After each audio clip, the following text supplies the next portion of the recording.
আমার পরিবারের অবস্থা সবগুলো আমার কন্ট্রোলের বাইরে। ওনারা জানেন এই 8-9 দিন আমার ম্যাডাম আইসিইউতে লাইফ সাপোর্টে পড়ে আছে। এই গতকালকে রাত্রে কেবল তাকে কেবিনে দিয়েছে। এই অবস্থায় মন মানসিকতা ভালো নেই, আর আমার শরীরও ভালো না। 3 বছর জালেমদের এই বন্দি কারাগার থেকে সব হারিয়ে ফেলেছি। শরীরের অবস্থা খুব খারাপ। 9-10 দিন তো আমি পড়েছিলাম হাসপাতালে। গতকাল থেকে আল্লাহ রাব্বুল আলামিন কিছুটা সুস্থতা দিয়েছেন। অনেকে এই বিপ্লবকে এখনো পর্যন্ত মেনে নিতে পারছে না। তাদের উদ্দেশ্যে বলছি, কয়েকদিন আগে একটা জরিপ পেয়েছি, এদেশের 100 জনের 14 জন এখনো পর্যন্ত এই জালিম ছাড়া বিদায় নিয়েছে, যাদের গোড়া পর্যন্ত শিকড় পর্যন্ত আল্লাহ নিজে কেটে দিয়েছেন। আল্লাহ কেটে দিয়েছেন কেন বলছি, আমি আসতেছি সামনে। এদের পক্ষে এখনো যারা দুর্বিসন্ধি চালাচ্ছে, এখনো ষড়যন্ত্রে লিপ্ত আছে। ডক্টর মোহাম্মদ ইউনূস সরকার গঠন করার পর 100 জনের প্রায় 65 জনের উপরে পরিবর্তন হয়ে গেছে অলরেডি। এখনো 35 জন বাকি আছে। আমরা চাই ইমিডিয়েটলি, খুব তাড়াতাড়ি এই 35টা জালেমও যেন না থাকে। কালকে ডিবি অফিসের যিনি দায়িত্ব পেয়েছেন মল্লিক ভাই, হারুং আঙ্কেলের এই জায়গা, হাউ আঙ্কেল, ওনার পরিবর্তে যিনি এখন দায়িত্ব পেয়েছেন রেজাউল করিম মল্লিক ভাই, উনি কালকে সংবাদ সম্মেলনে জানিয়েছেন ডিবি অফিস এখন থেকে আর আয়না ঘর থাকবে না, এটা আর ভাতের হোটেল থাকবে না, এখানে কাউকে গুম করে রাখা হবে না। এরকম মানুষগুলোকে আমরা সব সেক্টরে বসাতে চাই। যেহেতু 100 জনের প্রায় 65 জন বসে পড়েছে, আর বাকি 35টা আছে, এগুলোর শিকড়ও আমরা কেটে দিতে চাই। ছাত্র আন্দোলনের যে 9 দফা ছিল তার ভেতরে এটা একটা, যে আমরা সংস্কার চাই। জামাত ইসলামের কেন্দ্রীয় আমির যিনি ডাক্তার শফিকুর রহমান কালকে প্রধান উপদেষ্টার সাথে বৈঠক করার পরে এটাই জানিয়েছেন যে আমরা নির্বাচনের চাইতে সংস্কারে গুরুত্ব দিতে চাই বেশি। কারণ সংস্কার না হলে এভাবে যদি আবার নির্বাচন দিয়ে দেয়, ও আবার দিনের ভোট রাতে হয়ে যাবে। আমরা ওইটা চাই।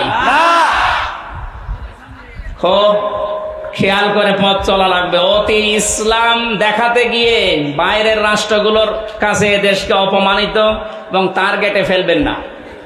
বিশেষ করে বিএনপির শ্রদ্ধাভাজন মহাসচিব, আমি নাম নিয়ে বলছি, মির্জা ফখরুল ইসলাম আলমগীর স্যার, উনি কয়েকদিন ধরে যে কথাগুলো বলছেন, টিআইবির মহাপরিচালক ডক্টর ইফতেখারুজ্জামান, এই লোকটা সহ যে কথাগুলো এই কয়েকদিনে বলছেন, আপনারা আশা করছে আপনাদের ভাষা পাল্টাবেন। কিছু হলে আলেমদের নামে, দেশে ইসলামপন্থীদের নামে মৌলবাদ ট্যাগ দিয়ে দিচ্ছে। আপনি কি জানেন এটা বাস্তবতা কি?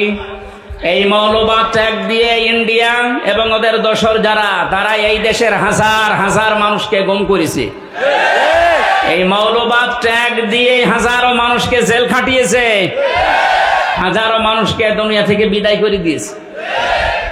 ওই শব্দটা আবার ওদের ফাঁদে পড়ে যদি আপনি এই দেশে বারবার বলতে থাকেন, লা তাজিদান্না আশাদ্দান নাসি আদাওয়াতাল লিল্লাযিনা আমানুল ইয়াহুদা ওয়াল্লাযিনা আশরাকু, সূরা মায়েদার 82 নম্বর আয়াত।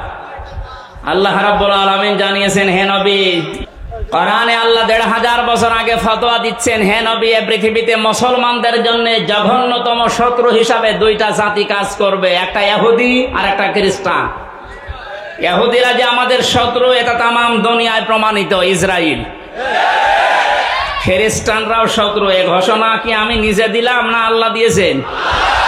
সুতরাং বারবার এ দাদা বাবুদের ফাঁদে পা দিয়ে আবার যদি মৌলবাদ এই জিকির আরম্ভ করেন, ওরা হয়তো আপনাকে চেয়ারে বসাবে, কিন্তু এদেশের হাজারো আলেম ওলামা ইসলামপন্থী মানুষেরা আবার গুম হওয়া শুরু হবে।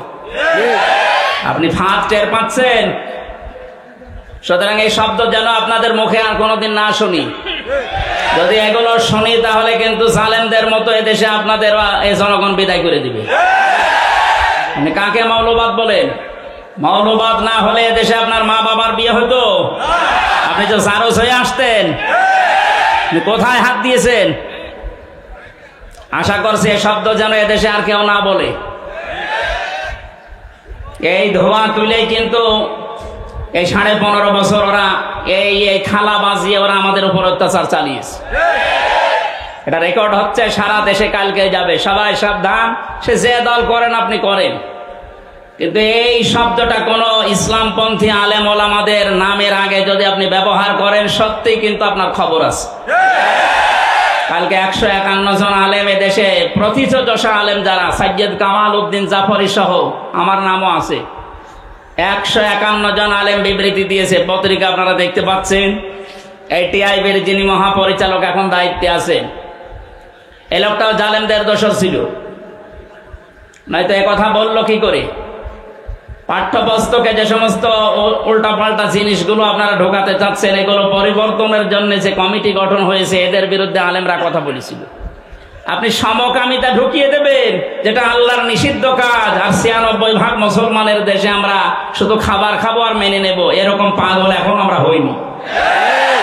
সুতরাং আমি আবার সাবধান বাণী উচ্চারণ করছি এদেশের 18 কোটি মুসলমানের পক্ষ থেকে, মৌলবাদ এই শব্দটা যেন এদেশে উচ্চারিত না হয়। আমরা সবাই মৌলবাদী, কারণ মৌল শব্দ না থাকলে আমরাই থাকি না। এটা এসেছে মূল থেকে। মূল আমাদের আল্লাহ, মূল আমাদের রাসূল। কথা বলে না কেন? আল্লাহ রাসূল না থাকলে এদেশ থাকবে? সব বিদায় নিতে পারে, কিন্তু আল্লাহ রাসূলের বিধান এদেশে থাকবে ইনশাআল্লাহ।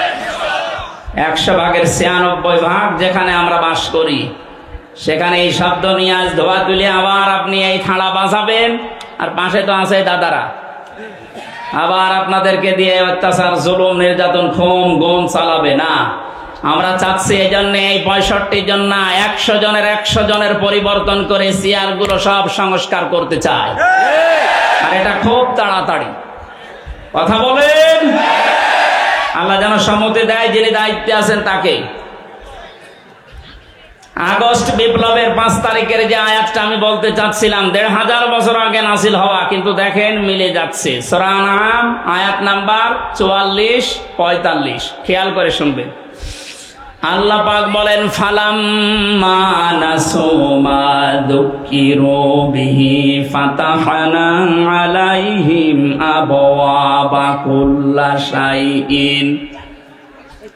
রব্বুল আলামিন বলেন, তাদেরকে আমি আমার নিদর্শনগুলো, আমার বিধিবিধানগুলো, আমার আয়াতগুলো তাদের কাছে গিয়েছিল, তারা পেয়েছিল, কিন্তু তারা ভুলে গিয়েছিল। যখন এই মানুষগুলো আমার আয়াত জানার পর, দেখার পর, বোঝা শোনার পর ভুলে গেল, আমি আল্লাহ তাদের এই ক্ষমতা, তাদের এই শান্তি, তাদের এই পাওয়ার আমি আল্লাহ দিনের পর দিন আরো বাড়িয়ে দিলাম। এর বাস্তবতা দেখেন। 2006 সালে 28 অক্টোবর লাঠি বৈঠা দিয়ে জীবিত মানুষকে রাজপথে পিটিয়ে যারা মেরে ফেলেছে, কিছুদিন পরেই তো তারা ক্ষমতা এসেছিল। কথা বলে না কেন? চিন্তা করলাম, আল্লাহ এত বড় অত্যাচার, এত বড় জুলুম মানুষ হয়ে মানুষে পৃথিবীতে করে বলে আমার মনে হয় না। জীবিত মানুষকে পিটিয়ে মারার পর তার লাশের ওপরে নাচ দিয়েছে, নৃত্য করেছে, ড্যান্স দিয়েছে, এটা পৃথিবীতে নেই, এ বাংলাদেশে হয়েছে। একবার সিরাজগঞ্জ থেকে অনুষ্ঠান শেষ করে যাচ্ছিলাম কুষ্টিয়ায়, বাসের পেছনে, তখন বাসে চলাফেরা করতাম, রাস্তার একেবারে মাঝখানে একটা কুকুর মরে পড়ে আছে। ড্রাইভার সাহেব দেখলাম আর পিঠের ওপরে চালিয়ে না দিয়ে বাম দিয়ে চালিয়ে দিল। ড্রাইভারকে বললাম, ভাই আপনি এরকম বাম দিয়ে চালালেন কেন? ড্রাইভার আমারে বলছে, হুজুর আপনি দেখেন না একটা মরা কুকুর পড়ে আছে। বললাম, তো মরা কুকুর, মরে গেলেই কি আর না গেলেই কি? আমার দিকে তাকিয়ে ড্রাইভার বলছে, হুজুর আপনি কি আসলে হুজুর? আপনি কেমন হুজুর? আপনি দেখছেন যে একটা মরা কুকুর পড়ে আছে, এরপর আমি ডবল করে আবার মারবো, আমার বিবেক নেই? হ্যাঁ, এই কথা শোনার জন্য আমি ছিলাম। একটা মরা কুকুর, নিকৃষ্ট জীব এই পৃথিবীতে যে দুইটা, একটা শূকর, একটা কুকুর, এরকম নিকৃষ্ট জীব মরে পড়ে আছে, তারপরও আপনি গাড়ি তার উপরে দিয়ে চালিয়ে দিলেন না, আপনার বিবেক বাধা দিচ্ছে। অথচ দেশে অনেক মানুষ এমন আমরা পেয়েছি, জীবিত মানুষ মারার পরে লাশের উপরে ড্যান্স দিয়েছে। এদেরকে আপনি কি হিসাবে মানুষ বলেন? ড্রাইভার বলছে, হুজুর আমি জাতিতে কিন্তু মুসলমান না, আমি একটা হিন্দু মানুষ। আমি জানি এ কথা যা বললেন ও মানুষগুলো আসলে মানুষ না, ওগুলো জানোয়ার। জানোয়ারের চাই তো খারাপ, কারণ একটা জানোয়ারের লাশের উপরে ড্যান্স দিয়েছে। আমি পৃথিবীর কোনো বইতে পড়িও নাই, শুনিও নাই, দেখিও নাই। তো বাংলাদেশ এটা মানুষ হয়ে মানুষের উপরে করেছে, আমরা দেখেছি। এত বড় জুলুম, এত বড় নৃশংস কাজ করার পরও দেখলাম আল্লাহ তাদেরকে ক্ষমতায় দিল নাকি? যেভাবেই হোক দিয়েছে। 9 সালে আসার পরে 5 বছর চলে গেল, মনে করলাম আল্লাহ 13 সাল পর্যন্ত মনে হয় ওদের আর যাবে না, শেষ করে দেবে। কিন্তু দেখলাম না, আল্লাহ শেষ করে নাই, আরো 5 বছর টিকে গেল। 18 সাল, কত 18 সালে মনে করলাম না, যা করেছে এতদিন এ আর বাঁচার কথা না, এ শেষ হয়ে যাবে এবার। কিন্তু দেখলাম না, ওরা আবার টিকে গেল। 15 বছর পার হয়েছে কেন জানেন? কোরআনে কারিমের সূরা আলে ইমরানের 178 নম্বর আয়াতে আছে, ওয়ালা ইয়াহসাবান্নাল্লাযীনা কাফারু আন্নামা নুমলি লাহুম খায়রুল লিআনফুসিহিম ইন্নামা নুমলি লাহুম লিয়াজদাদু ইসমা ওয়া লাহুম আযাবুম মুহিন। সূরা আলে ইমরানের আয়াতের তাফসিরে ফি জিলালিল কোরআনে মুফাসসির এভাবে দিয়েছেন। আল্লাহ পাক, আমি ব্যাখ্যাটা করতে গেলে সময় লাগবে, জন্য তাড়াতাড়ি করছি। আল্লাহ পাক বলেন, হে নবী, আপনি কি মনে করেন এই জালেম, এই কাফের যারা, অবিশ্বাসী যারা, তাদেরকে আমি আল্লাহ এই যে ক্ষমতা, পাওয়া, টাকা পয়সা, দুনিয়া সব দিয়ে রেখেছি, ওরা মনে করছে আমাদের ভালোর জন্য দিয়েছে? অথচ না, ওদের কল্যাণের জন্য, ওদের ভালোর জন্য এটা আমি আল্লাহ দেয়নি, আমি দিয়েছি। এই ক্ষমতা নিয়ে, টাকা পয়সা নিয়ে, এই শরীর স্বাস্থ্য নিয়ে, প্রভাব প্রতিপত্তি নিয়ে যেন পাপ করতে করতে ওদের পাপের বোঝা পরিপূর্ণ হয়ে যাচ্ছে। তাই হয়েছে, পরিপূর্ণ যখন হয়ে গেছে, ওয়ালাহুম আযাবুম মুহিন, তখন আমি ওদেরকে অপমানজনক শাস্তি দেওয়ার জন্য আল্লাহ রেডি। ওই যে সূরা আনআমের 44 নম্বর আয়াত যে বলছিলাম, এই আয়াতের তাফসীর ওই জায়গায় আছে, দেখেন মিল যাচ্ছে। আল্লাহ পাক বলেন, মানুষগুলো যখন আমার আয়াতগুলো আস্তে আস্তে বলতে বলতে নিজেকে পর্যন্ত ভুলে গেছে, 15.5 বছরে নিজে কি ও তাও মনে নেই। সব যখন ভোলা শেষ, আল্লাহ পাক বলেন, ফাতাহনা আলাইহিম আবওয়াবা কুল্লি শাইইন। ওই মানুষগুলোর জন্য আনন্দের যে দরজা আছে, একটার পরে একটা আমি আল্লাহ সব বাবের বহু বচন আবওয়াব সবগুলো খুলে দিলাম। ওরা এত আনন্দিত হয়েছে, হাত্তা ইদা ফারিহু বিমা উতু, তাদেরকে যে সুখ সৌন্দর্য, তাদেরকে যা আমি দিয়েছি নিয়ামত হিসাবে, এগুলো পাওয়ার পরে তারা এত বেশি খুশি, এত বেশি খুশি, ওরা আর মনে নেই আল্লাহর বিধান কি ছিল তাদের উপরে, এগুলো সব ভুলে গেছে যারা। আল্লাহ পাক তখন তাদের জন্য আয়াতের মাঝের অংশে বলেন, ফাআখাযনাহুম বাগতাতান ফাইযা হুম মুবলিসুন। অতঃপর আমি আল্লাহ তাদেরকে পাকড়াও করলাম আকস্মিক ভাবে তাদেরকে আমি ধরলাম, বাগতাতান, তারা নিরাশ হয়ে পড়েছে। আপনি দেখেন 5 তারিখে দুপুরের পর থেকে ওরা জীবনে কল্পনাও করে নাই যে এভাবে আমাদের পরাজয় হবে। আল্লাহ এদের শেষের দিকে জানিয়েছেন, ফাকতিয়া দাবিরুল কওমিল্লাযিনা যালামু, আমি আল্লাহ নিজে জালেমদের যত শিকড় ছিল সব কেটে সাফ করে দিয়েছি। সুতরাং দেশে জালেমদের আর কোন শিকড় আসতে বলেন নেই। 2-1টা যদি থাকে, ও মুখ বের করলে ধরা খাবে। 2-একটা উকি চকি মারছে, আপা ববু মায়ের কথা শুনে। ওরা তো ববুকেও মা বলে, মাকেও আপা বলে। ওখান থেকে বারবার একটু সাহস দেয় যে ওদের নাম লিস্ট করে রাখো, আমি আসতেছি, তুমি আসো। বলে আমি চট করে ঢুকে পড়বো, চট করে ঢুকবেন আর ফট করে আয়না ঘরে ঢুকিয়ে দেব। আমরা তো বেশি করছি না, যা করেছেন আমরা তাই করবো, কথা বলেন না কেন? এই জন্য জালেমদের এই শিকড় পর্যন্ত 5 তারিখে আল্লাহ তুলে দিয়েছে, না তো দরবেশের মতো মানুষ দাড়ি কেটে নম হয়ে গেছে। বাংলাদেশের শ্রেষ্ঠ ধনী তালিকায় ওর নাম ছিল, 36,000 কোটি টাকা মারিং কাটিং করেছে। আর সে পালিয়ে যাচ্ছে কি করে দেখেছেন? শিকড় যদি থাকতো তো ওটা ধরে থাকতে পারতো না, শিকড়ই নেই, দাড়ি পর্যন্ত কেটে ফেলেছে নবীর সুন্নাতকে। তাহলে বোঝা যাচ্ছে ওদের ওই 72 রাকাত নামাজ, তাহাজ্জুদের নামাজ বলে 72 রাকাত পড়তো, আরে তো 8 রাকাত থেকে 12 রাকাত, তো 72 রাকাত পড়তো মানে ইসলামের নিয়ম নীতি নিয়ে ফাজলামি করা, দাঁত ফেলে দেওয়া দরকার এই বেয়াদবগুলো। এই জন্য পালিয়েছে ওইভাবে। কি ধোকা দিয়েছে মানুষকে দেখেছেন যে আমি 72 রাকাত নামাজ পড়ি তাহাজ্জুদের। শয়তান তাহাজ্জুদের নামাজ মাত্র 2 রাকাত 2 রাকাত 2 রাকাত 2 রাকাত 8 রাকাত, নাই খুব বেশি হলো 12 রাকাত। তুই 72 রাকাত পড়িস মানে ইসলামের নিয়ম নীতি নিয়ে ফাজলামি করা। ওদের মা যেমন বলতো লাকুম দীনুকুম ওয়ালিয়া দীন, রাহুল বুখারী, ওরাও তাই করে। অথচ আলাউ তাকাব্বালা আলাইনা বা'দাল আকাবিল লা আখরাজনা মিনহু বিল ইয়ামিন। সূরা হাক্কাতের 44, 45, 46 নাম্বার আয়াতে আল্লাহ জানিয়েছেন, আমার কোরআনের ভেতরে কোন কথা যদি নবী পর্যন্ত বলে যে এটা আল্লাহ বলিস, অথচ আমি বলি নাই, ওই কথা যদি নবী নিজের কথা কোরআন বলে চালিয়ে দেয়, আমি নবীর নিজে, আমি আল্লাহর নবীর, আমি আল্লাহ নিজে আমার নবীর ডান হাত চেপে ধরতাম না, এটা ঠিক হয় লা আখাযনা, এখানে ফাইল আল্লাহ নিজে। আমাদের সিলেবাস ভক্ত আলেম যারা আমরা আছি এটা ভুল করি অনেকে, আমার মনে হয় এই অনুবাদটা পাল্টানো দরকার।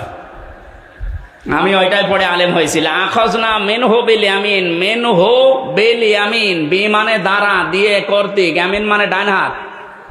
আল্লাহ তাআলা বলেন আমি আমার ডান হাত দিয়ে নবীকে ধরতাম, নবীর ডান হাত ধরতাম না। এখানে আপনি শব্দের দিকে খেয়াল করে মিলান, মিলছে না। এই জন্য আলেম যারা আছেন, একটু যারা উপরে আছে বা যারা শিক্ষা ব্যবস্থায় আছে, আয়াতগুলো যেখানে আছে আয়াতের এই শাব্দিক অর্থগুলো, বিশেষ করে বঙ্গ অনুবাদগুলো আমার মনে হয় ঠিক করা দরকার। গিরিশচন্দ্র সেন হিন্দু বেটা তো এমন এমন কিছু দিয়েছিল যেগুলোর কারণে আমরা অনেকেই একটু ভুল করে ফেলি। শব্দের দিকে খেয়াল করে পড়লে অথচ অবশ্যই এটা হবে না। লা আখাযনা, এখানে সরাসরি আল্লাহ নিজে বলছেন আমি ধরতাম। কি দিয়ে ধরতাম? বিল ইয়ামিন, ডান হাত দিয়ে। নবীর ডান হাত ধরতাম, আমরা এইটা পড়েছি, অথচ আল্লাহ বলেন আমার ডান হাত দিয়ে আমি ধরতাম নবীকে। কেন ডান হাতের নাম দিলেন? মিনহু বিশ শিমাল দিলেন না কেন? বাম হাতের নাম দিতে পারতেন না? কথা বলছে না কেন? আল্লাহর বাম হাতে একটু শক্তি কম, তাই ওনার বাম হাতে থাপ্পড় খেয়েছে। বাম হাতের নাম না দিয়ে ডান হাতের নাম দিলেন কেন? আমরা সচরাচর যেটা দিয়ে উদাহরণ দিলে বুঝি ভালো, আল্লাহ ওই উদাহরণ কোরআনে সেট করেছেন বেশি। আমরা বাস্তবে দেখি যে আমাদের বাম হাতের চাইতে ডান হাতের শক্তি, ক্ষমতা, পাওয়ার একটু বেশি, নাকি? কথা বলেন। আমরা যেহেতু বুঝবো ভালো ডান হাত দিলে, কারণ এটা ছাড়া এটা পাওয়ার বেশি না। এটা দিয়ে ধরলে যেভাবে শক্ত করে ধরা যায়, এটা দিয়ে ওইভাবে ধরা যাবে? আল্লাহ জানে নিজের ডান হাত এখানে ব্যবহার করে শক্ত জানিয়েছেন যে আমি আমার ডান হাত দিয়ে নবীকে ধরতাম, তার মানে শক্তভাবে। লা আখাযনা মিনহু বিল ইয়ামিন সুম্মা লাকাতানা মিনহুল ওয়াতিন, এবং আমার নবী যেটা দিয়ে কথা বলে কণ্ঠনালী কেটে ফেলে দিতাম। ফামা মিনকুম মিন আহাদিন আনহু হাজিসিন, আর এই ব্যাপারে আমাকে বাধা দেওয়ার মতো কারো সাধ্য নেই। কে বলছে? তাহলে কোরআনের ভেতরে আল্লাহর নবী পর্যন্ত কোনো কথা বানিয়ে বলতে পারেন নাই। যদি বলতেন, আল্লাহর ঘোষণা দেখলেন, ডান হাত দিয়ে চেপে ধরতাম আমি, আর তার কণ্ঠনালী চেপে কেটে ফেলে দিতাম। কেউ আমাকে বাধা দেওয়ার ক্ষমতা রাখতো না। অথচ এই দেশে লক্ষণ সেনের 850 বছর আগে পালিয়েছিল, তার মেয়ে পালিয়েছে এই 5 তারিখে। 850 বছরের ইতিহাস ভেঙে মহিলা পালিয়েছে। কোরআনের আয়াত বলতো লাকুম দীনুকুম ওয়ালিয়া দ্বীন, আর বলতো রাহুল বুখারী, এটা বুখারী শরীফে আছে। তাহলে ওর কি কেটে ফেলা দরকার বলেন তো? কণ্ঠনালী কাটলে হবে? নবীর যদি আল্লাহ কণ্ঠনালী কাটতে চায় ওরে টুকরা টুকরা করা লাগবে। কোরআনের কথা আপনি হাদিসের নাম দিয়ে চালাবেন মানে? সবগুলো ওই রকম, সব মেকি। দাড়ি রেখেছিল তাও মেকি দাড়ি, নাই তো পালানোর সময় দাড়ি কাটলো কোন কারণ? কথা বলে না কেন?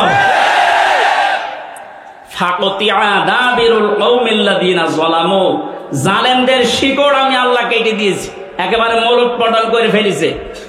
এই জন্য আয়াতের শেষে আল্লাহ বলেন আলহামদুলিল্লাহি রাব্বিল আলামিন, প্রশংসা সব আমি আল্লাহর জন্য। সুতরাং এই দেশে এখন থেকে কিয়ামত পর্যন্ত যারাই আসো, প্রশংসা আল্লাহ বাদে কোনো বাবার কোনো স্বামীর আর হবে না ইনশাআল্লাহ। আমরা আল্লাহর জন্য প্রশংসায় নত হয়ে বলছি আলহামদুলিল্লাহ। দরুদ আর সালাম পড়ছি নবী মুহাম্মদ রাসূলুল্লাহ সাল্লাল্লাহু আলাইহি ওয়াসাল্লামের প্রতি। আজকের তেলাওয়াত কিন্তু আয়াত আপনাদের সবারই প্রায় মুখস্থ আছে, সূরা লাহাব। কোন সূরা? নবীজির যে 10 জন চাচা ছিল, নবীজির বাবা মিলে 11 জন। 10টা চাচার ভেতরে 2 জন আমরা জানি মুসলমান হয়ে তারা জান্নাতি, হযরত আব্বাস, হযরত হামজা। আজ বৈষম্য বিরোধী ছাত্র আন্দোলনে 152 জনের 108 জন ইসলামী ছাত্র শিবিরের নেতা কর্মী।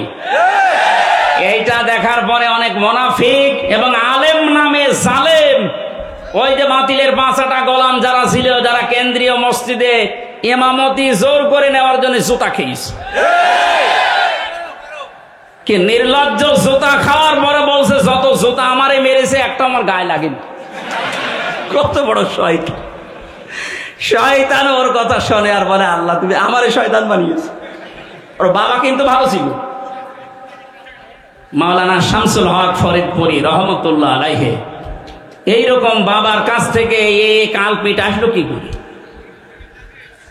কওমি মাদ্রাসার হাজার হাজার আলেম, আমি আলেমদেরকে জেলখানায় পেয়েছি। 76 জন তো আমার সাথে ছিল।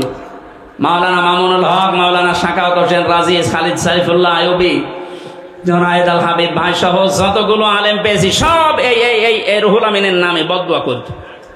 বলে আমাদের সম্মান মান সব শেষ করে দিয়েছে। এরকম একটা বিশ্ব বিখ্যাত জালেমকে সে কওমি জননী নাম দিয়েছে। আবার দাঁড়িয়েছে নৌকা মার্কা নিয়ে। ও যদি কুকুর মার্কা নিয়ে দাঁড়াতো তাও পাস করত। নৌকা মার্কা নিয়ে মানুষ দাঁড়ায়, এটা ঘৃণিত হয়ে গেছে। মার্কাটা এখন ঘৃণিত। এখন অবস্থা যায় এই দেশে কেউ যদি বলে যে আমি নৌকার লোক, ওরা পিটিয়ে মেরে ফেলবে মানুষ। 15.5 বছরে যেমন ইসলাম পন্থী আমি এ কথা বলার ক্ষমতা আমাদের ছিল না, আল্লাহ পুরাটা উল্টিয়ে দিয়েছে। বলেন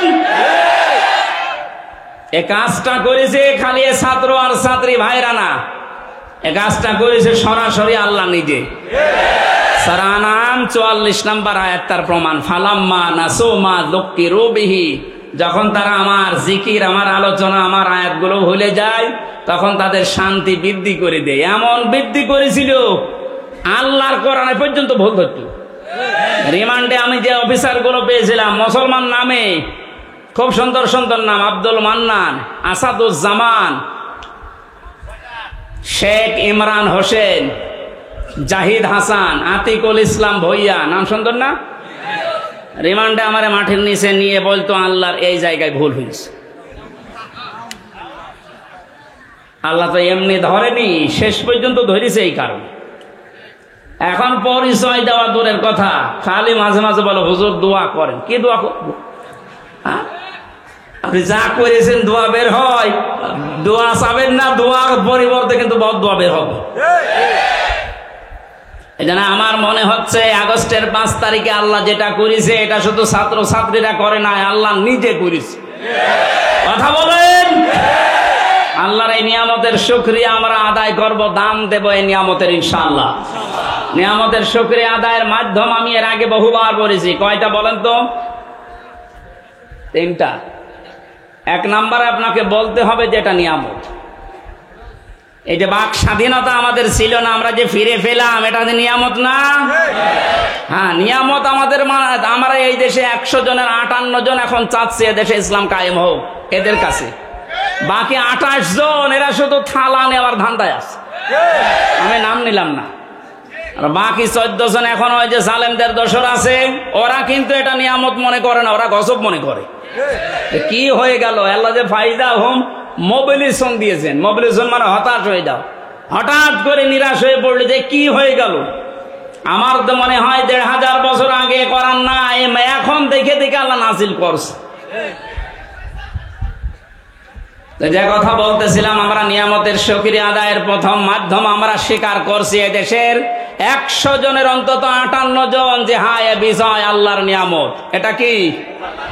2 নম্বরে আমাদের অন্তরের ভেতর একটা শান্তি লাগবে, এটা আমাদের লাগে, এই লাগে না? এই বিজয় পাওয়ার পরে এখনো শান্তি পাচ্ছেন না কারা? হাত তোলেন তো। যাক, আলহামদুলিল্লাহ, যে নিয়ামত যে এটা আমরা বুঝতে পারছি। 3 নাম্বার কি? 3 নাম্বার হচ্ছে যে উদ্দেশ্যে আল্লাহ এই নিয়ামত দিয়েছেন, এই নিয়ামতকে ওই জায়গা মতো পৌঁছিয়ে দেওয়া। বাক স্বাধীনতা ছিল না, আল্লাহর বিধান প্রকাশ্যে আমরা মানতে পারতাম না। বলেন হ্যাঁ, নামাজ পড়তাম। কিসের নামাজ পড়তেন আপনি? 10 জন মানুষ নামাজের পরে যেটা চুপ করেন, একটু বসেন ভাই, কথা বলবেন না, কথা বলেন বন্ধ করেন। 10 জন মানুষ নামাজে যেটা পড়ে, নামাজের ওই পঠিত বিষয় যদি নামাজের পরে 10 জন মিলে একটু আলোচনা করতো, বলতো গোপন পরামর্শ করছে। এই কথা বলেন, এই অবস্থা ছিল না, এখন আছে ওইটা। 10 জন না 10,000 মানুষ নিয়ে নামাজে যা পড়েছেন ওইটা ব্যাখ্যা করেন, কেউ কিছু বলবে না, আরো যারা বাধা দেয় তারা এসে বসে পড়বে। এই যে এই বাস্তবতাটা আমরা তৈরি করতে চাই। ডক্টর মোহাম্মদ ইউনূস গত পরশুদিন ঘোষণা দিয়েছেন ইসলাম অনুযায়ী দেশ চলবে, আলহামদুলিল্লাহ। আমরা চাই তার এই কথাটা যেন ঠিক থাকে। ক্ষমতায় যে আসে আসুক, না আসে না আসুক, ওটা দেখার দরকার নেই। আমরা চাই ইসলাম দিয়ে দেশ চলবে। কারণ 53 বছর বহু খেল দেখেছি, এই খেলা আমরা আর দেখতে চাই না। দেখতে চাই এ দেশ আল্লাহর কালাম দিয়ে চলছে। কথা বলেন, কারা চান মনে প্রাণে এই নিয়ামতকে দেখি? লিল্লাহে তাকবীর।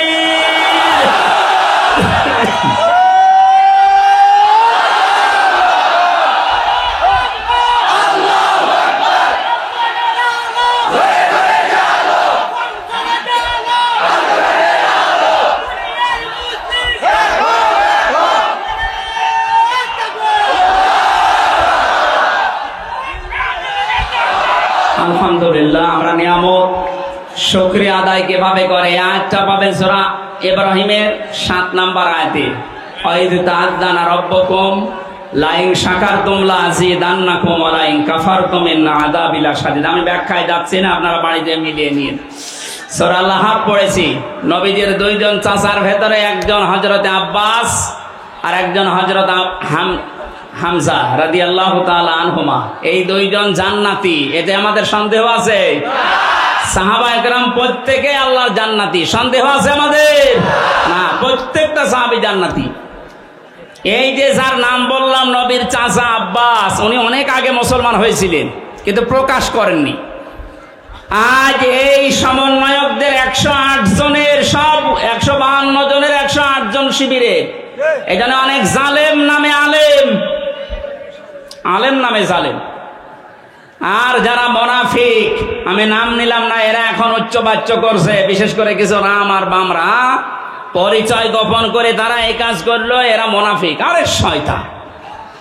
হযরত আব্বাস নিজে পরিচয় গোপন করে আবু জেহেলের সাথে ছিলেন, এমনকি নবীর বিরুদ্ধে পর্যন্ত বদরের ময়দানে যুদ্ধ করতে গেছে আবু জেহেলের সাথে, অথচ তখনও তিনি মুসলমান। তার পুরা জীবনী পড়ে দেখেন।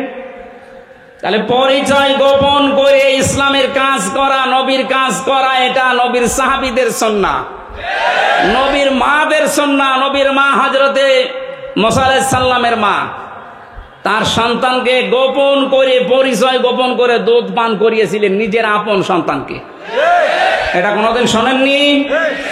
হযরতে ইব্রাহিমকে নিজের মা পরিচয় গোপন করে লালন পালন করেছিলেন। এই কথা বলে না কেন? এরকম একটা দুইটা না, হাজার হাজার ঘটনা ইতিহাসে আছে। সুতরাং ইসলামী ছাত্র শিবিরের যে ভাইরা, সাদিক কায়েম ভাই সহ যারা, SM ফরহাদ সহ যারা পরিচয় গোপন করে জালেমদের সাথে মিশে ওদের গোড়া কেটে দিয়েছে, এদের সংবর্ধনা দেওয়া দরকার। আর এরকম ফতোয়াবাজি করছে, হ্যাঁ পরিচয় গোপন করলো এরা মুনাফিক। আরে শয়তান, মুনাফিক হওয়ার যে লক্ষণগুলো কোনটা পেয়েছিস ওর ভেতরে? মুনাফিকের যে 4টা আলামত আছে: কথা বললে মিথ্যা কথা বলে, ওয়াদা দিলে খেলাপ করে, আমানত রাখলে খেয়ানত করে, আর কারো সাথে ঝগড়া হলে গালি দেয়। তো এইগুলো কাদের ভেতরে পাওয়া যায় আপনি দেখতে পাচ্ছেন না? মুখের ভাষা দেখিয়েছেন টকশোতে, যেটা 72 রাকাত নামাজ পড়তো, ওর মুখের ভাষা দেখেছেন? বাকি গেল না, নাই বললাম। এদের মুখের ভাষা শুধু না, এদের চরিত্র এরকম নিকৃষ্ট। বুড়ো হয়ে কবরে চলে যাচ্ছে, তারপরও উল্টাপাল্টা কাজ ছাড়ে না। ওদের চরিত্র প্রত্যেকেরটা এরকম, একটারও ভালো পাইনি আমি। যত মানুষকে নাম শুনি দেখি এখন বাস্তবে, প্রত্যেকটা চরিত্র শয়তানের চাইতেও খারাপ। এখনো পর্যন্ত যদি আপনার হুঁশ না ফেরে, কবে আবার হুঁশ ফিরবে বলেন তো? আমরা যেহেতু তাফসিরুল কোরআন মাহফিল দিয়েছেন, তাফসিরের দিকে যাচ্ছি, এজন্য ঐতিহাসিক একটা প্রেক্ষাপট বলছি। নবীজির আরো 2 জন চাচা জাহান্নামী, একটা আবু লাহাব আর আবু তালেব। এই যে আবু লাহাব, যেই লোকটা, তার নামে আল্লাহ একটা সূরা নাজিল করলেন। কেন দিয়েছেন ঐতিহাসিকরা লিখেছে, এটা বুখারী শরীফের ভেতরে আছে। এই যে আব্বাস রাদিয়াল্লাহু তাআলা আনহু, তার সন্তান আব্দুল্লাহ বর্ণনা করছে, বিশ্বনবী নবুয়ত পাওয়ার পর হেরা গুহা থেকে যখন হযরতে খাদিজাতুল কুবরার কাছে এসে বললেন, ইয়া খাদিজা জাম্মিলুনি জাম্মিলুনি, আমাকে ঢেকে দাও, আমি আমার নিজের জীবনের উপরে আশঙ্কা করছি, ভয় পাচ্ছি, আমার জীবন সম্পর্কে আমি ভীত সন্তুষ্ট, আমি ভয় পেয়েছি। এই দেখেছিলাম, 1 পা আকাশে 1 পা জমিনে, বিশাল এক ফেরেশতা আমার কাছে এসেছিল। হযরতে খাদিজাতুল কুবরা ওই দিন নবীজিকে 6টা সান্ত্বনা দিয়েছিলেন। এখানে মা বোন যারা এসেছেন খুব খেয়াল করে মিলাবেন। হযরতে খাদিজাতুল কুবরা ওই দিন ডাক দিয়ে বলেছেন, আবুল কাসেম, ভয় পাবেন না আপনি। কাল্লা, কখনোই না। আল্লাহি মা ইউখজিকাল্লাহু আবাদান, আল্লাহ কখনো আপনাকে অপমান অপদস্থ ভয় দেখাতে পারে না, আপনাকে লাঞ্ছিত করতে আল্লাহ পারে না। কে বলছেন এ কথা? স্ত্রী। কে বলছেন? বলেন বলেন। আমরা বাইরের জায়গা থেকে কাজকর্ম করে, কর্মজীবন শেষ করে, দিনের দাওয়াত দিয়ে বাড়িতে আসার পর আমাদের স্ত্রীরা যদি এই 6টা কথা যেটা খাদিজাতুল কুবরা বলেছিলেন, আপনার সম্পর্কে, আমার সম্পর্কে, আমার স্ত্রী, আমার ঘরের মানুষ যদি বলতে পারে, আপনি বুঝবেন আপনি নবীর পথে আছেন। আর যদি দেখেন যে না, এগুলোর একটাও বলছে না, তাহলে বুঝবেন আপনি নবীর তরিকায় নেই, অন্য তরিকায় আছেন। খাদিজাতুল কুবরা এতটুকু বাক্য উচ্চারণ করার ভেতরে তিনি আল্লাহর নবীকে শুনিয়েছিলেন আল্লাহর নাম 2 বার। আল্লাহি, আল্লাহর কসম, কাল্লা, কখনো না, মা ইউখজিকাল্লাহু আবাদান, কখনো আল্লাহ আপনাকে অপমান অপদস্থ করতে পারে না। ছোট একটা বাক্যে খাদিজাতুল কুবরা আল্লাহর নাম বললেন কয়বার? আরো জোরে। অথচ তিনি তখন পর্যন্ত মুসলমান হননি, কারণ এখনো দাওয়াত পাননি। মুসলমান হবেন কি করে? মুসলমান না হওয়ার পরেও তিনি এ পর্যন্ত খাদিজাতুল কুবরা আল্লাহর নামে 2 বার উচ্চারণ করে নবীকে অভয় দিচ্ছেন, আপনি ভয় পাবেন না। ইন্নাকা লা তাসিলুর রিহমা, গরম পানিটা, পানি কি খেলা করার জন্য নিয়ে আসলেন? এসে লাগবে না, আপনি এখানে বসেন, বসেন, বেকার ডিস্টার্ব করলেন।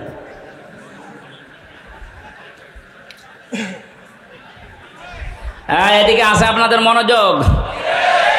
হযরতে খাদিজা বলেছিলেন, হে নবী, হে আমার স্বামী, ইন্নাকা লা তাসিলুর রিহমা, আপনি রেহেমের সম্পর্কগুলো ঠিক রাখেন।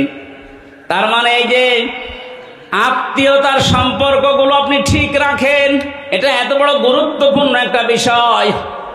আজকে আমরা বাংলাদেশে অনেকের ভেতরে এই আচরণটা পাচ্ছি না। ধর্ম বাবা পাতিয়েছে রাজশাহীতে, বছরে 3 বার করে যায় সেখানে, অথচ নিজের আপন বোন গরিব সেখানে বছরে 1 বারও যায় না। আর এটা যায় না তার কারণ আছে, অন্যতম বাধা হচ্ছে এই লোকটার স্ত্রী। এই কথা বলছে না কেন? এমন অনেক বউ আছে নিজের ননদকে, নিজের দেবরেরকে যদি স্বামী সাহায্য করে তাহলে তার মন পাওয়া যায় না। অথচ ধর্ম আত্মীয় পাতিয়েছে সে শিবগঞ্জে, সেখানে আপনি 5 বার বউ নিয়ে যান, ও আনন্দে আছে, ও খুশি আছে। সম্মানিত মা বোন যারা এসেছেন, আপনি কি মনে করেন শুধু নামাজ পড়া, রোজা করা আর কালো বোরকা পরা ইবাদত না? আপনি যদি মনে করেন যে আপনার স্বামীর হায়াত আরো বেড়ে যাক, বেশি দিন আমার স্বামী দুনিয়ায় বেঁচে থাক, আমার স্বামীর মান সম্মান, টাকা পয়সা, ইজ্জত আবরু আরো বেড়ে যাক, নবীজি বলেন ওই স্ত্রীর উচিত সে যেন তার স্বামীকে বারবার তাকিদ দেয়, তুমি যাই করো অন্তত এর রেহেমের সম্পর্কগুলো ঠিক রাখো। আত্মীয়তার সম্পর্ক যেগুলো আছে রক্তের, এইগুলো তুমি ঠিক রাখো। এরকম বউ আছে কার ঘরে বলেন তো, হাত তোলেন। ঠিক আছে, আলহামদুলিল্লাহ, তাও তো 3-4 জন আছে। আমি হাসির জন্য বলি নাই, হাজার হাজার মানুষের ভেতরে মাত্র 3-4 জন। বাকিগুলোর অবস্থা কোন জায়গায় আছে এখন বলেন? খুব ঝামেলায় আছি আমরা নাকি? সম্মানিত মা বোনেরা, এটা যে ইবাদত আপনি অনেকে জানেই না। আপনার স্বামীর সাথে যার যার রক্তের সম্পর্ক আছে, তার বোন, তার ভাই, তার চাচা, ফুফু, তার মা বাবা, এগুলোর সাথে যেন সম্পর্ক ঠিক রাখে আপনি তাকিদ দেবেন, এটাও আপনার নামাজের মতো সওয়াব হবে। আর যদি এগুলো কাট করার জন্য চেষ্টা চালান, আপনার নামাজ রোজাও কাট হয়ে যাবে। কথা বলেন। নবীজির স্ত্রী বলছে আপনি ভয় পাবেন না, কারণ যারা রক্তের সম্পর্ক ঠিক রাখে তাদেরকে কেউ ভয় দেখাতে পারে না। আর আমরা ভয় পাই কারণ আমাদের রক্তের সম্পর্কগুলো ঠিক নেই।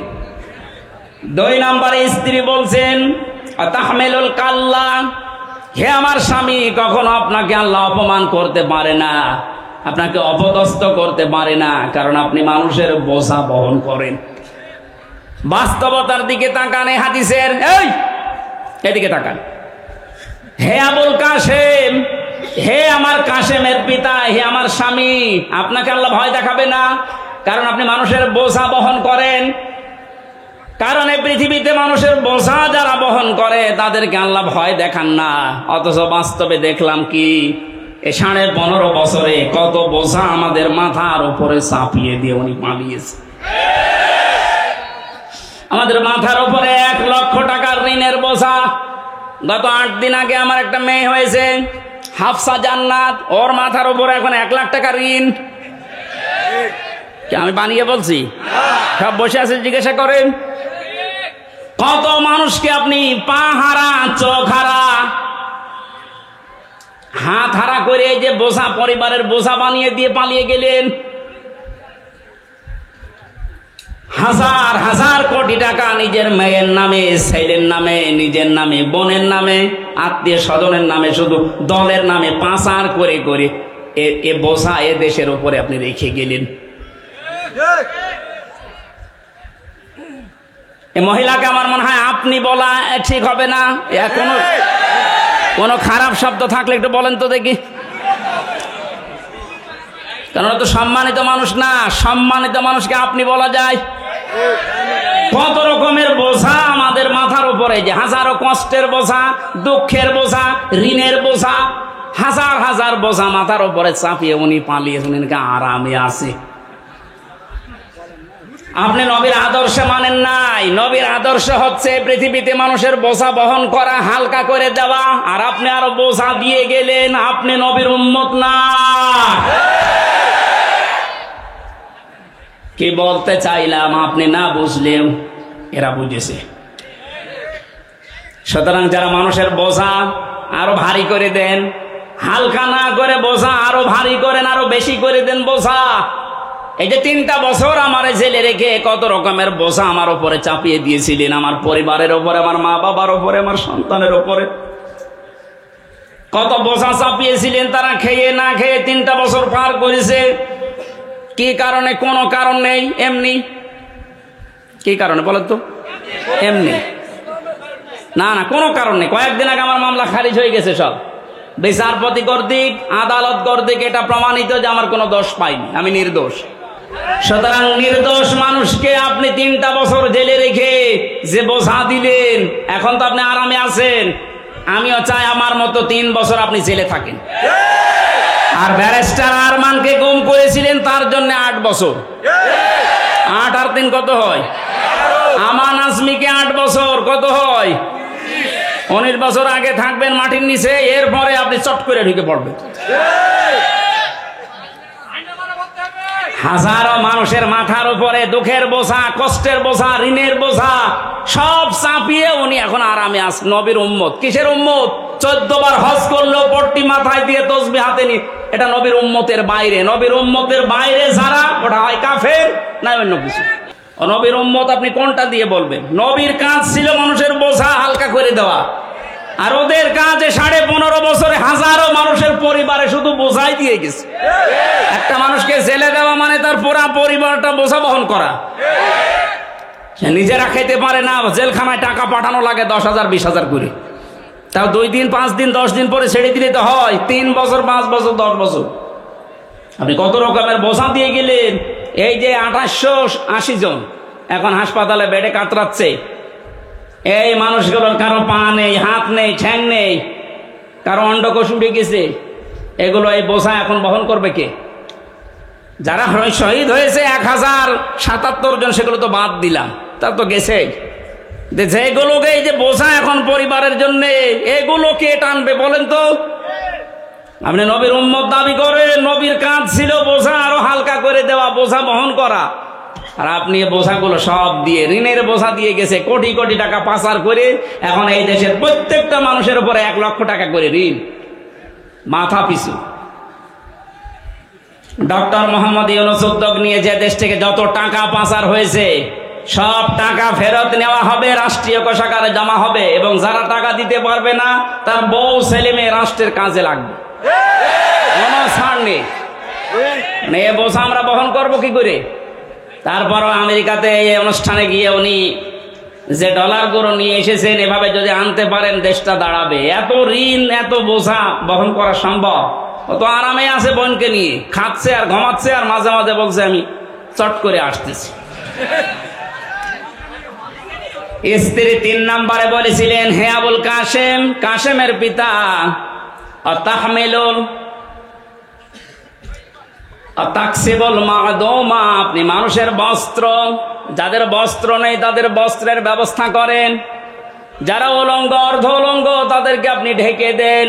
আর আপনি কি করলেন? এই 15.5 বছরে কত মানুষের পোশাক আপনি খুলে নিয়েছেন। পোশাক মানে শুধু এই পোশাক না, হাজার হাজার আলেমদের চরিত্রের উপরে কলঙ্ক দিয়ে তাদের পোশাক খুলে নিয়েছে। এ মাওলানা মামুনুল হককে জেনার তহমত দিয়ে তার নিজের স্ত্রী, আমি 3 বছর লোকটার সাথে ছিলাম, আপনার চাইতে আল্লাহর ভয় তার ভেতরে কম নেই যে সে জেনা করবে। আপনার নিজের সারা জীবন একটু মিলান তো, জেনায় ভরপুর। আপনার হাতের জেনা, মুখের জেনা, চোখের জেনা, বাকি জেনার নাম নাই বললাম। আর আলেমদের উপরে এটা চাপিয়ে তার পোশাক খুলে নিয়ে মানুষের কাছে প্রমাণ করতে চেয়েছে যে চরিত্র ভালো না। কোরআনের পাখি বিশ্বনন্দিত মুফাসসিরকেও তারা নাম দিয়েছে যে ধর্ষক। শয়তানে বিশ্বাস করবে? রিমান্ডে আমারে ওরা আল্লামা সাইদি এবং আর একটা মহিলার কণ্ঠ এক জায়গায় করে শোনাতো, দেখেন আপনার হুজুররা কি চরিত্র খারাপ। ওরে শয়তান, নিজেদের চরিত্র আলেমদের উপরে চাপিয়ে। এই যে ছোট হুজুর যেটা ছিল রফিকুল ইসলাম মাদানী, ওরা পুরা উলঙ্গ করে হাতের ঝিলে, ওর হাতের উপরে একটা দিয়েছে সিগারেট, আর আবার ধরুন একটা মেয়ে লোক নিয়ে ছবি তুলে বলেছে এটা ছেড়ে দেবো। দেখেন কত চরিত্র ওদের কখন জায়গায় পৌঁছেছে। আল্লাহর নবী আরো মানুষের পোশাক পরিয়ে দিত, আর এরা পোশাক খুলে নিচ্ছে। হাজার হাজার মানুষের চরিত্রের পোশাক, গায়ের পোশাক পর্যন্ত খুলে খুলে এই 15.5 বছর আনন্দ করিস। এরা নবীর উম্মত না, কারণ এটা নবীর আদর্শ না। কথা বলেন। আপনি মেহমানদারি করেন, অতিথি পরায়ণ, আজ তাকান সারা দেশের দিকে, নবীর এই আদর্শগুলো যারা ধারণ করে তাদের হাতে আমরা দেশটা দিতে চাই। জামাতের কেন্দ্রীয় আমির ডাক্তার শফিকুর রহমান নিজের পরিবার ওই রকম না, তারপরও এই শহীদদের পরিবারে 2 লক্ষ করে টাকা পৌঁছিয়ে দিচ্ছে সারা দেশে। যার পোশাক নেই তাকে ঢেকে দেওয়ার জন্য চেষ্টা চালাচ্ছে। যার অঙ্গহানি তার বাড়িতে গিয়ে হাসপাতালে যে খোঁজ নিচ্ছে, তে মানুষগুলোর চরিত্র তো রসুলের সাথে মিলে যাচ্ছে। কথা বলেন।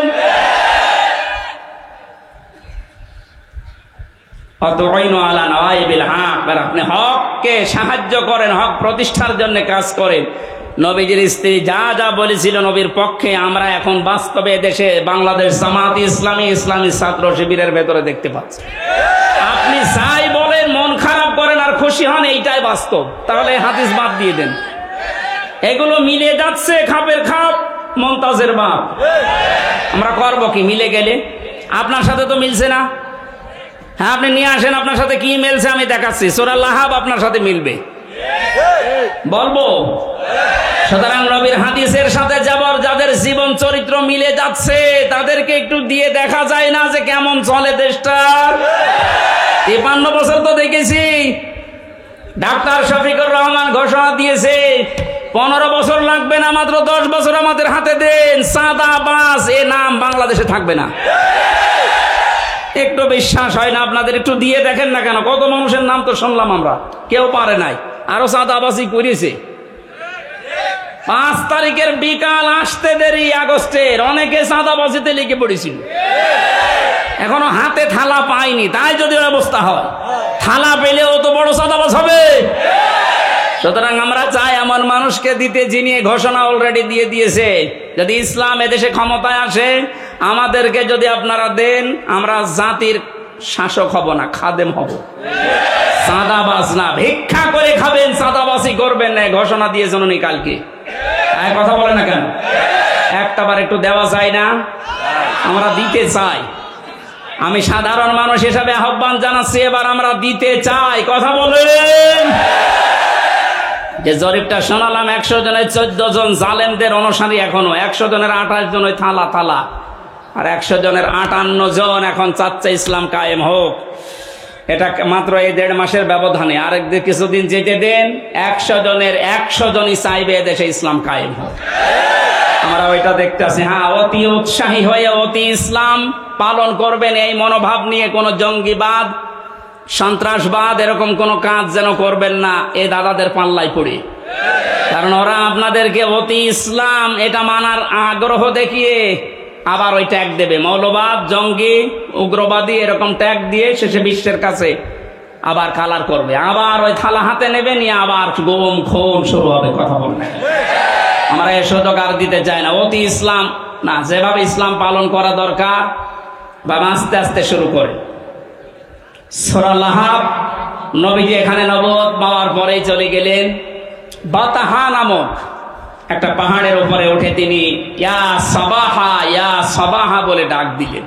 তিনি একটা লাল কাপড় উড়িয়ে দিয়েছিলেন। এটা ছিল ওই জামানার এই স্যাটেলাইট। কারণ এখন যেমন এই যে মিডিয়াগুলো কাজ করছে এটা ছড়িয়ে দেওয়ার জন্য, ওই জামানার স্যাটেলাইট ছিল, মিডিয়া ছিল এই লাল কাপড়। এই পাহাড়ের উপরে কেউ যদি লাল কাপড় উড়িয়ে দিত, এলাকার মানুষরা মনে করতো যে লোকটা বিপদে আছে, সবাই গিয়ে পাহাড়ের পাদদেশে হাজির। বিশ্ব নবী তখন ডাক দিয়ে বললেন, হে আমার জাতির লোকেরা, আমি যদি বলি এই পাহাড়ের পাদদেশে একদল সৈন্য আছে, তোমাদেরকে আক্রমণ করবে তারা, তোমরা কি বিশ্বাস করো আমার কথা? এক বাক্যে সবাই বলেছে, হ্যাঁ মুহাম্মদ, জীবনে তোমাকে আমরা মিথ্যা কথা বলতে শুনিনি, অবশ্যই বিশ্বাস করব। হঠাৎ করে নবীজি তখন তাদেরকে দাওয়াত দেওয়ার উদ্দেশ্যে বললেন, আমি যে কালেমা নিয়ে এসেছি, যে ইসলাম নিয়ে এসেছি, তোমরা যদি এটা পড়তে অস্বীকার করো, আল্লাহর গজবের ফেরেশতারা উৎপেতে আছে, তারা তোমাদের আক্রমণ করবে। সঙ্গে সঙ্গে তারা পনেই চাচা আবু লাহাব ও ছিল একটু পেছনে, নিজে মাটির উপর থেকে একটা পাথর তুলে নিয়ে আল্লাহর নবীর দিকে নিক্ষেপ করেছে আর বলেছে, তাব্বালাকা লিহাদা জামাতানা ইয়া মুহাম্মদ, হে মুহাম্মদ তুই ধ্বংস হয়ে যা, এই জন্যে আমাদেরকে তুই একত্রিত করলি। জোরে বলেন নাউজুবিল্লাহ। আল্লাহ রাব্বুল আলামিন সহ্য না করে সঙ্গে সঙ্গে তার নামে আয়াত নাজিল করেছেন, তাব্বাত ইয়াদা আবি লাহাবিন ওয়া তাব। আয়াতের প্রথম অংশে আল্লাহ ধ্বংস কামনা করলেন তার, আর দ্বিতীয় অংশে তার পরিচয় তুলে ধরলেন। এবার আসেন মূল শিক্ষায়। কালকে ঐতিহাসিক সরোয়ার্দী উদ্যান ঢাকাতে আমি এই পয়েন্টের উপরে আলোচনা করেছিলাম, নবীজির সাথে দুনিয়ায় যারাই বিয়াদবি করে আল্লাহ তাদেরকেই ধ্বংস করে দেয়। আজ ফ্রান্স থেকে শুরু করে বাংলাদেশে অনেকে নবীজিকে নিয়ে কটূক্তি করছে। স্পষ্ট ভাষায় বলতে চাই, এদেশে কিন্তু নবীর উম্মত ৯৬%। নামাজ কালাম আমরা কম পড়তে পারি, নবীর উম্মত এ ব্যাপারে আমাদের কোনো সন্দেহ বলেন?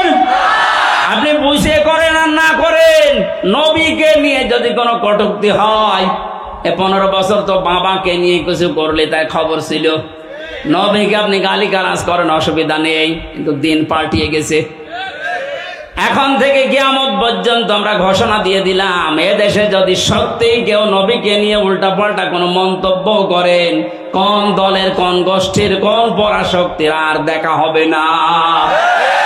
হাত ভাঙা জবাব দেওয়া হবে ইনশাআল্লাহ।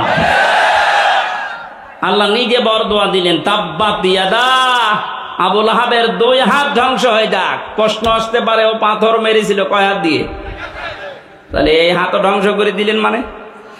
আপনি যদি এই মোবাইলটা এখান থেকে এখন ছুড়ে মারেন, আমার এই হাত নড়েনি? আর কথা বলেন না কেন?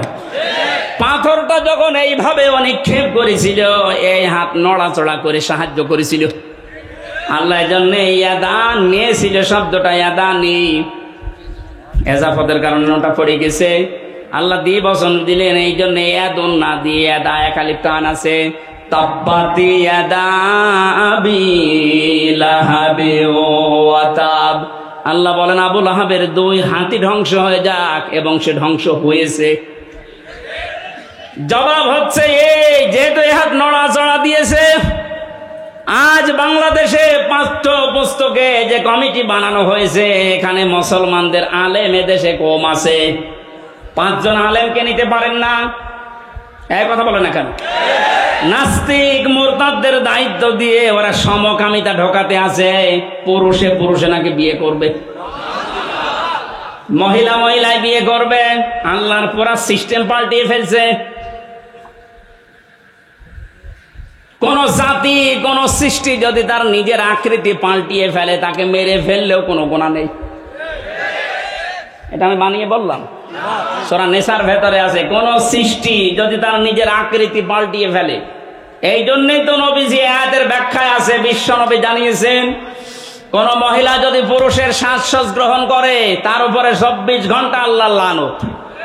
কোন মহিলা, কোন নারী যদি নিজের আকৃতি পাল্টিয়ে পুরুষের বেশ ধরে, কোন পুরুষ যদি নিজের আকৃতি পাল্টিয়ে মহিলার বেশ ধরে, আর সিনেমা, নভেল, নাটক যারা বানাচ্ছেন, নারীর বেশ পুরুষে ধরছে, পুরুষের বেশ নারী ধরছেন, ধরেন, আমরা নিষেধ করছেন। আপনার জাহান্নামে যেতে চান, আরো দরকার হয় পাছায় লাথি দিয়ে দেব, কোনো অসুবিধা নেই। কিন্তু সাবধান, আজ এ সমস্ত নভেল, নাটক এই বানিয়ে অনেক রসুলের দাড়ি লাগিয়েছে, রসুলের টুপি মাথায় দিয়েছে, জুব্বা গায়ে দিয়ে প্রেম প্রীতি এগুলো দেখাচ্ছে।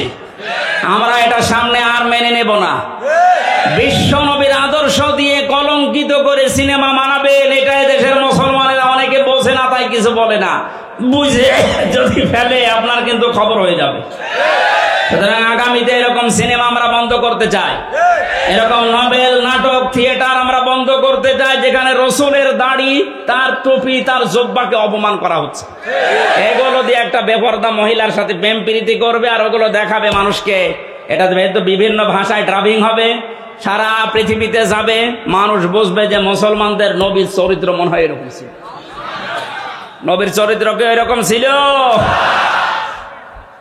বিশ্বনবী মসজিদে নামাজ পড়তে যাওয়ার সময় একটা বেপরদা মহিলা সামনে পড়েছিল, সঙ্গে সঙ্গে নিজের দৃষ্টিকে নিম্নগামী কমে বাড়িতে আসলেন, হযরতে হাফসাকে ডাক দিলেন। হযরতে হাফসাকে ডাক দিয়ে মন মতো দেখলেন। হযরতে হাফসা বলেন, হে রাসূল, আপনি তো মসজিদে যাচ্ছিলেন, হঠাৎ এসে আমাকে দেখা আরম্ভ করলেন। নবীজি বললেন, দেখো মসজিদে যাওয়ার সময় একটা বেপরদা মহিলা আমার সামনে পড়েছিল, আমি তাড়াতাড়ি এসে ওকে না দেখে তোমাকে দেখলাম, কারণ ওকে দেখলে আমার কবিরা গুনাহ হবে, তোমাকে দেখলে আমার সওয়াব হবে। যে নবীর চরিত্র এত পুত পবিত্র, তার টুপিকে তার দাড়িকে আপনি এই নিলয় আলমগীর নাকি এক শয়তান আছে এর মুখে লাগিয়ে প্রেম প্রীতি শিখাচ্ছে। কথা বলে না কেন? যারা এগুলো করছেন এর পেছনে যারা বাম হাতের মতো নাড়াচাড়া দিচ্ছেন আমরা কিন্তু তাদের চিনি। পাঠ্যপুস্তকে যারা ৯৬% মুসলমানের দেশে উল্টাপাল্টা জিনিস লাগাচ্ছেন, এই দুইজন নাস্তিকের কাজ না, এর পেছনে অনেক রাঘব আর মনে হয় হাতে এই বাম হাতের মতো নাড়াচাড়া দিচ্ছে। যারা দিচ্ছেন সাবধান, আল্লাহ যদি ধরে এই হাত শুধু না, এই হাত ধ্বংস করে দেবে এবং ধ্বংস হবে নতাব্বা। আবুল আহাব যেমন নিজে ধ্বংস হয়েছিল, আজ যারা ইসলামের বিরুদ্ধে নবীর বিরুদ্ধে ডান হাত ব্যবহার করছেন, বাম হাত দিয়ে অনেকে পেছন দরজা দিয়ে নাড়াচাড়া দিচ্ছেন, আপনি ধ্বংস হবেন, মাস্ট বি ধ্বংস হবেন। মা আগনা আনহু মালুহু ওয়া মা কাসাব, আপনার সম্পদ আদি যা অর্জন করেছেন একটাও কাজে আসবে না। বাস্তব প্রমাণ এই দরবেশের, একটা টাকাও কাজে আসতেছে। শুনলাম হাট আর এই অবৈধ টাকা নিয়ে এসে নাকি এখন রিমান্ডে বাড়ির খাবার খাচ্ছে। বাড়ির খাবার আমাদেরকে মাখানো খাবার এনে দিতেন, আর এত বড় দেশের শত্রু ৩৬,০০০ কোটি টাকা যার কেলেঙ্কারি, তারে বাড়ির খাবার খাওয়ানো হচ্ছে। মানে দেশের মানুষ এখনো জানে না। যদি জানে যে অফিসে তার এরকম জামাই আদর করা হচ্ছে, অফিস কিন্তু উড়ে যাবে। কথা বলেন, জালেমদের কোনো ক্ষমা নেই। যাদের মেকি দাড়ি ছিল, দাড়ি কেটেছে, দাড়ি কাটা মানে রসুলের গলায় ছুরি লাগানো। এই শয়তান বলে মাঝে মাঝে হজে যায়। কিসের হজে যায়? আমি যাই কয়েকবার হজে গেছি, শুনলাম এখানে আসরে দরবেশ কোন তারা কাবা শরীফের পাশে যে টাওয়ারটা, ওই টাওয়ারে থাকে, সব সময় আল্লাহর ঘর দেখে, সুবহান আল্লাহ পড়ে। কিসের সুবহান আল্লাহ? এদিকে সুবহান আল্লাহ পড়ে আর এদিকে টাপা খাওয়া পাসার পর। ওর এই সম্পদ গুলো একটাও আল্লাহ কাজে আসতে দেয়নি, সব ধ্বংস করে দিয়েছে। সায়াসলা নারান যাতা লাহাব, অতি শীঘ্রই আমার আল্লাহ তাদেরকে বলতে, এই যে আবুল আহাব যার নাম, এর নাম ছিল আব্দুল উজ্জা, এত বড় এত সুন্দর ছিল তার চেহারা, আগুনের লেলিহান শিখা যেটা ওই যে উপর দিয়ে জোহব্বার মতো বের হয়ে যায়, ওই রকম চেহারা ছিল তার। আল্লাহ পাক বলেন, অতি শীঘ্রই আমি তাকে আগুনের লেলিহান শিখায় প্রবেশ করাবো, আমরাতুহু, এবং তার স্ত্রীকেও। প্রশ্ন আসতে পারে, তার স্ত্রীর দোষ কি? আজ এই বাংলাদেশে আমরা অনেকে আবুল আহাবের স্ত্রী উম্মে জামিলের মতো মহিলা সচক্ষে দেখতে পাচ্ছি। আবুল আহাব তো করেছে, তার স্ত্রী পর্যন্ত নবীকে কষ্ট দিয়েছিল। নিজের সন্তানকে, দুইটা সন্তানকে নবীর দুই মেয়ের সাথে বিয়ে দিয়েছে। আল্লাহর নবীর মেয়ে হযরতে উম্মে কুলসুম এবং রুকাইয়া, এই দুইটা মেয়েকে বিয়ে দিয়েছিল ওতবার ওতাইবার সাথে। এই দুইটা ছেলের সাথে বিয়ে দিয়ে নবীজি যখন দিনের প্রচার আরম্ভ করলেন, এই সূরা লাহাব যখন নাজিল হচ্ছিল, তখন এই মহিলা নিজে তার ছেলে দুইটাকে ডাক দিয়ে বলেছে, দেখো মুহাম্মদ আমাদের নামে কবিতা বানিয়েছে, গালিগালাজ করে। জোরে বলেন নাউজুবিল্লাহ। কোরআনের আয়াতগুলো কি কবিতা? আরো জোরে বলেন। নিজের ছেলেকে ডাক দিয়ে বলছে, এই মুহূর্তে মুহাম্মদের দুইটা মেয়ে তার মুখের উপরে তালাক দিয়ে ফেলে দিয়াই। এমনিতেই নবীজি অসহায়, গরিব মানুষ, নিজের সংসারে ওই সময় চলে না। যারা মেয়ের বাবা আছেন একটু ভাবেন তো, দিনের কাজ করতে গিয়ে আপনার দুইটা মেয়েকে যদি জামাই সঙ্গে সঙ্গে তালাক দিয়ে বাড়িতে দিয়ে যায়, একটা বাবার জন্য পরিস্থিতি সামাল দেওয়া কত কঠিন বলেন। আল্লাহর নবী ওই দিন এত বেশি কন্দন করেছিলেন। ছেলে দুইটা তার মায়ের কথা শুনে তার স্বামীকে দিয়ে এই কাজ করিয়ে দুইটা মেয়েকে তালাক দিয়ে নবীজির বাড়িতে ফেলে দিয়ে আসলেন। নবীজি ডাক দিয়ে বললেন, আল্লাহ পাক তুমি দুইটা কুকুর পাঠাও এই দুইজন মানুষের জন্য। এত বড় কঠিন অবস্থায় আমার দুইটা মেয়েকেও আমার পরিবারে দিয়ে গেল তালাক দিয়ে। আল্লাহর নবীর এই কথা শোনার পর ওরা বাড়িতে গিয়েছে। এই উম্মে জামিল আবুল আহাবের স্ত্রী ডাক দিয়ে বলে, সন্তানেরা যা করেছো মারহাবা তোমাদের।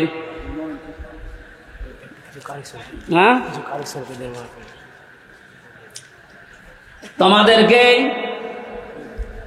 মোহাম্মদের মেয়েকে ওখানে দেওয়ার সময় কিছু কোনো কথাবার্তা কি শুনতে পেয়েছ?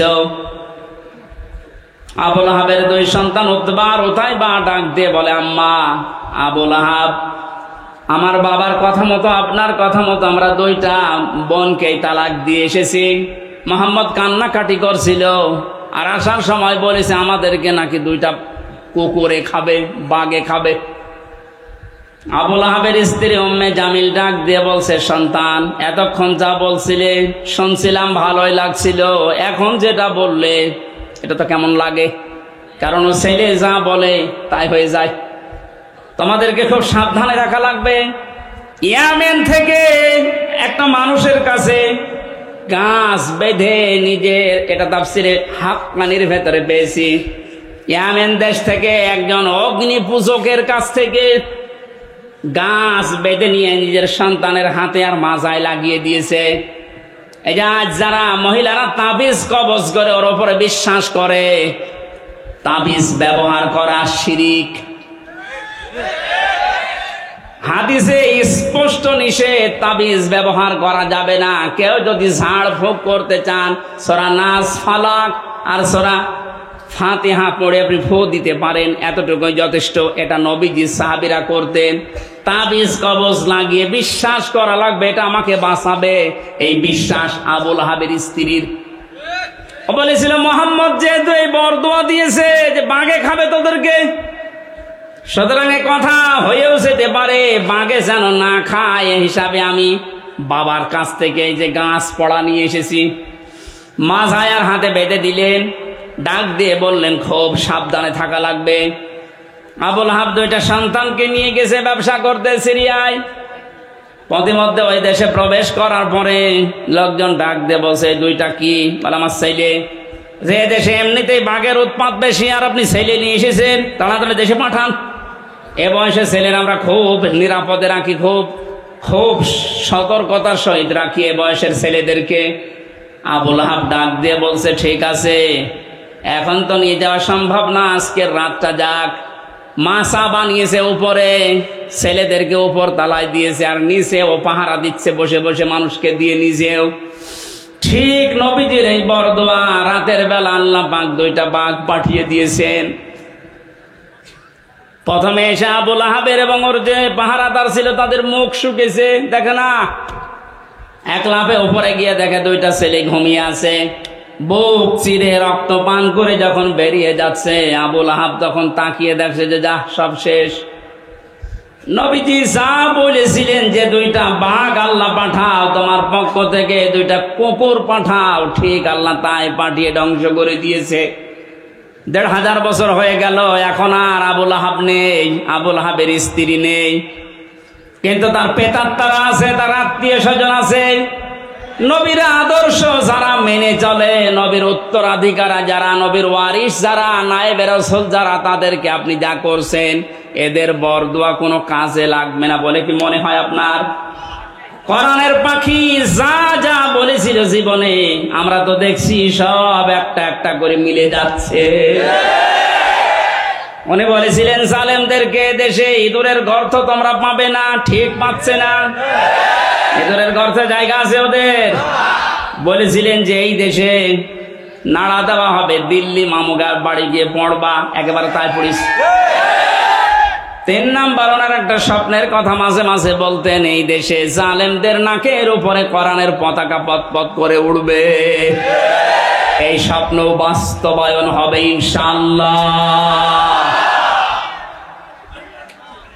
আবুল আহাব বাড়িতে আসলেন, প্লেগ রোগ দেখা দিল তার শরীরে। আল্লাহ রাব্বুল আলামিন এত কঠিন ভয়ঙ্কর রোগ তাকে দিয়েছিল, তার কাছে যে যায় তার এই রোগ হয়। শেষ পর্যন্ত ধুকে ধুকে মারা যায়। পড়েছিল, পচে গলে দুর্গন্ধ বের হচ্ছিল। আশপাশের লোক এসে তার আত্মীয় স্বজন যারা আছে তাদেরকে ডাক দিয়ে বলছে, আপনারা কি মানুষ? নিজের বাবা, নিজের আত্মীয় মরে পড়ে আছে, পচে গলে মা দুর্গন্ধ বের হয়, আপনারা মাটি দেন না।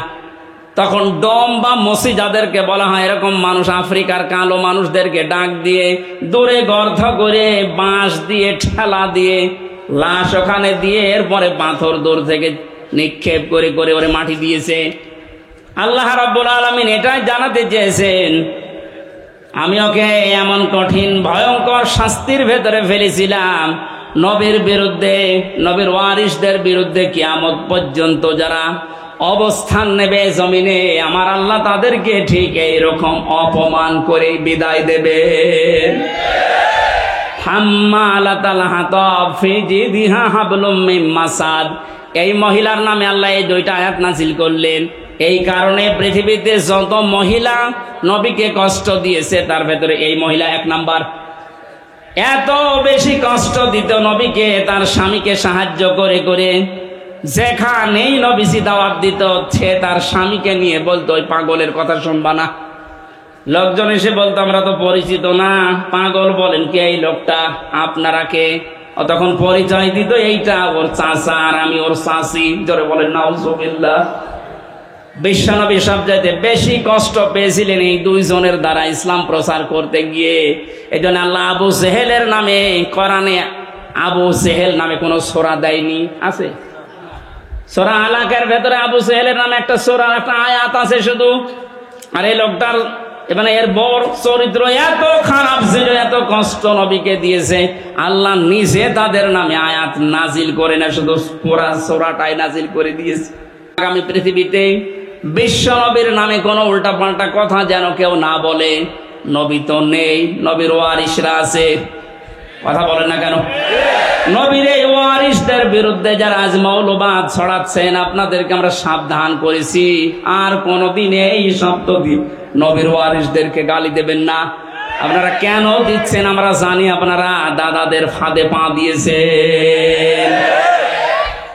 ওরা ফাঁদে পা দিয়ে যদি 15 বছর এত গণক্ষম করতে পারেন, আবার যদি ফাঁদে পা দেওয়ার চেষ্টা করেন, এদেশের যারা সাধারণ মানুষ আপনাদেরকে সাপোর্ট করে, যদি একবার বুঝে ফেলে যে আপনারাও দাদাদের দাসর দালাল, একবারে জালেমদের মতো আপনাদেরও বিদায় করবে ঝাঁটিয়ে। আল্লাহ আশা করি আমাদেরকে সম্মতি দেবেন, বলেন আমিন। বুখারী শরীফের একটা হাদিস পড়েছিলাম, মান রাআ মিনকুম মুনকারান, যে ব্যক্তি দেখে কোন অন্যায় কাজ তার সামনে হচ্ছে, শরীয়ত বিরোধী, ইসলাম বিরোধী কাজ, তার ইমানের প্রথম দাবি হচ্ছে সে যেন হাতের দ্বারা বন্ধ করে দেয়। হাত মানে শুধু এই হাত না, ক্ষমতার, পাওয়ারের, টাকা পয়সার, প্রভাব প্রতিপত্তির। সুতরাং এখন যেহেতু উন্মুক্ত দুনিয়া, এদেশে কোনো অন্যায় কাজ যদি দেখেন শরীয়ত বিরোধী, এটা ইসলাম বিরোধী, মানবতা বিরোধী, সে যেই হোক, আমাদের যতটুকু যার হাত আছে, ক্ষমতা আছে, টাকা পয়সা আছে, প্রভাব প্রতিপত্তি আছে, ইমানের প্রথম দাবি ওইটা দিয়ে বাধা দেওয়া। কেউ যদি বলে না আমি ওর ভেতরে নেই, আমি লা ইলাহা ইল্লাল্লাহ, কাউকে কিছু বলি না, ওটা মুনাফিক। এটা ইমানের প্রথম দাবি। দ্বিতীয় নম্বরে যদি হাতের দ্বারা কাজ না হয়, নবীজি বলেন সে যেন প্রতিবাদ করে মুখে, যেটা এখন আমরা অধিকাংশ মানুষ করছি। এটা জারি রাখা লাগবে জালেমদের বিরুদ্ধে। কোন জালেম যেন কিয়ামতের আগে চেয়ারে এসে আর বসতে না পারে। জালেমদের তালিকা করে করে মোড়ে মোড়ে দোকানে দোকানে টাঙিয়ে দেন। কোন জালেম যেন আর মাথা উঁচু করে দাঁড়াতে না পারে। কথা বলেন। এটাও যদি আমরা না পারি, শেষ পর্যন্ত অন্যায় দেখে যেন অন্তত ঘৃণা করি, অন্তর দিয়ে আর এটা চেষ্টা করি কি করে এটা বন্ধ করা যায়। যালিকা দাফুল ঈমান, নবীজি বলেন এটা ঈমানের একেবারে সর্বনিম্ন পর্যায়। এইটাও যদি না থাকে, বুঝবা তোমার ঈমান নেই, তুমি একটা বেঈমান। আল্লাহ আমাদেরকে যেন বেঈমানের খাতায় নিয়ে না যায়। ঈমানের এই 3টা স্তরের যে স্তরে আমরা পারি, প্রথমটা পারলে তো ফার্স্ট ক্লাস, দ্বিতীয়টা পারলে সেকেন্ড ক্লাস, শেষেরটা পারলে থার্ড ক্লাস। অন্তত যে কোনো একটাই তো থাকতে পারি নাকি?